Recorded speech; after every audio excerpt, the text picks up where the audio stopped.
Oui, parce qu'on a parlé un peu de tous les taureaux, mais on n'a pas parlé tellement de Muiron, la saison qu'il a fait cette année 2023, pour sa dernière.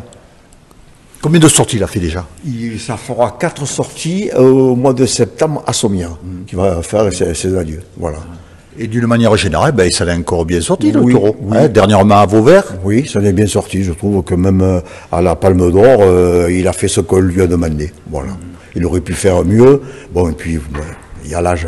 14 ans. 14 ans, et voilà.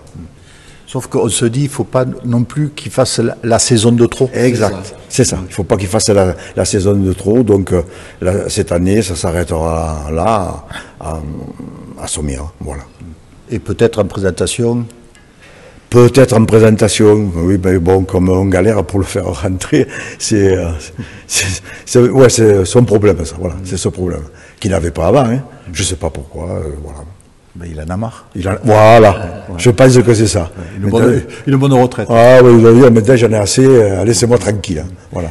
Et est-ce que le taureau, ben, est-ce qu'il a donné un peu d'élan à la manade, le fait d'avoir un bio d'or en 2021, automatiquement, ben, le téléphone il sonne un peu plus. Roger, le téléphone sonne un peu plus, et puis c'est vrai que maintenant il a tiré toute la manade de devant, quoi. Hein. Ça a permis de sortir l'UDR, de sortir d'autres taureaux, et qui s'affirment également, donc ça continue, quoi. Et dans les taureaux qui sortent, ben on a vu Adal, qui a eu le trophée Camarina et la Palme d'Or en 2023. C'est quand même un titre plus qu'honorable. Ah oui, bien plus qu'honorable, et ça nous fait très plaisir d'être présents dans ces courses-là, dans ces manifestations. Et voilà, on va gérer sa carrière au mieux, et on verra, quoi, après. Mais Adal, est-ce que vous y comptiez, au fait, à ce taureau, l'évolution qu'il a fait d'un coup d'avoir un gros titre? Moi, oui, j'y comptais dessus. Parce que comme je vous disais, lui, Adal, sa mère, c'est la 103. La 103, sa mère, c'est la 523. C'est une vache qui est issue de ma famille, d'une vache qu'on appelait Jaoumette.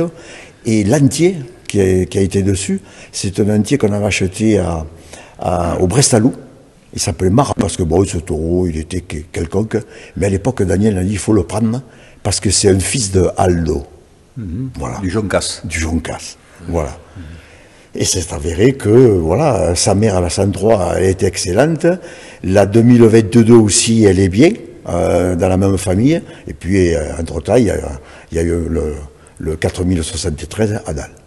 Et qu'elle est même, comme je disais, je regardais sa mère, qui a les mêmes attitudes que sa mère. Et le fait qu'il ait gagné justement la Palme d'Or, est-ce que déjà, depuis le mois de juillet, il a été réservé pour 2024? 2024, non, encore, je ne sais pas, il faudrait qu'on voie avec Guillaume, mais sinon, il va faire une finale du Trophée de la Mer au Gros du Roi, là, et puis après, il va faire le Trophée 3e à Lunel, voilà. Et après, ça s'arrêtera là pour cette année. Et je pense que, bon, après, voilà, le téléphone va sonner, on va voir, lui c'est pareil, il va falloir le gérer et faire que des arènes, parce que c'est un taureau qui a beaucoup d'anticipation, c'est un taureau de caractère, qui est dangereux, voilà. Alors, chez la manade du Ternin, c'est souvent justement ces caractères-là qu'il y a anticipation, rapidité, finition, mais pas toujours domination. Pas toujours domination. Oui, c'est vrai, pas toujours domination. Je sais pas si... Beaucoup de vaillance, de générosité. Voilà, ça a beaucoup de vaillance, de générosité, mais bon, après, ouais, c'est peut-être... Vous recherchez principalement l'anticipation? On recherche, oui, l'anticipation, mais bon, c'est pas à écarter aussi des taureaux qui font la barrière. Hein. On a eu à l'époque, comme il s'appelle, qui s'est tué aux arènes de Montfray, Priam. On a eu Ménélas. Ce sont des taureaux qui tapaient. C'était des taureaux qu'on sortait 6e, 7e, hors point, mais c'était des taureaux, oui, qui étaient barricadiers. Voilà. Des taureaux qui étaient bien, mais barricadiers. Alors, quel est l'avenir, en fait, pour un manadier dans la sélection? Est-ce que je choisis un taureau barricadier, comme la presse ou le public ou demande pour les trophées, ou un taureau beaucoup plus cocardier, qui a beaucoup plus de bravoure? Quel est le choix que vous faiit entre les deux? Nous, on fait le choix de la bravoure, du taureau classique, du taureau qui anticipe, plutôt que... Bon, on ne choisit pas. Si dans les nourris, il y en a qui sont barricadiers, on garde. Hein. Mais bon, ce sont des taureaux que vous tremblez hein, quand ils sortent. Hein. Oui. Voilà. Parce que nous, on avait pris un qui s'est tué aux arènes de Montfrein. Enfin, il ne s'est pas tué, il était... Il s'était pété les vertèbres. Il s'était pété les vertèbres. Il était paralysé. On a été à la clinique vétérinaire, il a fallu l'euthanasier et après l'enterrer. Donc il y avait des taureaux comme ça, on tremble. Hein. Et avec Muiron et Adal, cette année, il n'y a pas eu de problèmes principaux de vétérinaires au poitrail, au niveau des pattes? Non, non. Au niveau des cervicales? Si, on a fait venir l'ostéopathe, comme je vous dis, il y a 3 semaines, là, et qui est venu. En même temps, il a vu l'UDER, parce que l'UDER aussi, il finit. C'est pas un gros barricadier, mais si il se dédouble, il peut vous attraper et il va jusqu'à la fin. Alors, il tape. Voilà. Et c'est le problème aussi, enfin, le problème, c'est pas un problème. Adal, c'est pareil. Voilà. C'est un taureau que si jamais il vous voit apporter, qu'il peut vous attraper, il se dédouble et il va jusqu'à la fin. Alors quand il va jusqu'à la fin, automatiquement il tape. Hein. Voilà. Et l'os a 3 vertèbres en place. Hein. C'est pour ça qu'il était raide d'un côté, il ne nous le disait pas, mais bon, quand il a été manipulé, il y a eu du boulot sérieux sur lui. Ouais. Ouais.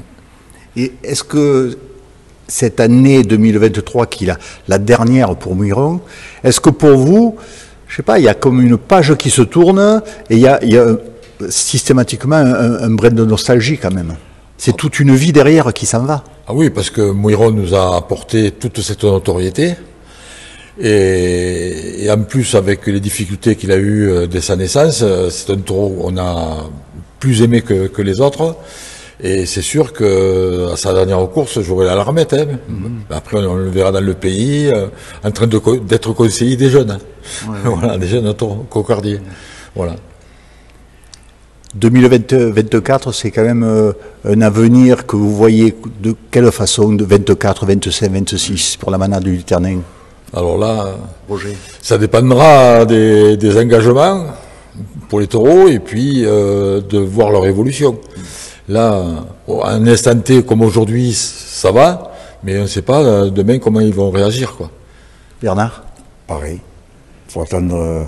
Il faut attendre 2024 pour revoir Adal, pour voir si jamais il confirme ce qu'il a fait cette année, et derrière l'UDER qui est aussi confirme, qui continue. Voilà. Et puis comme je vous ai fait voir tout à l'heure, il y a le 7014 qui est bien, il y a le 8014 aussi qui est bien, qu'il faudra voir l'année prochaine hein, et voir son évolution.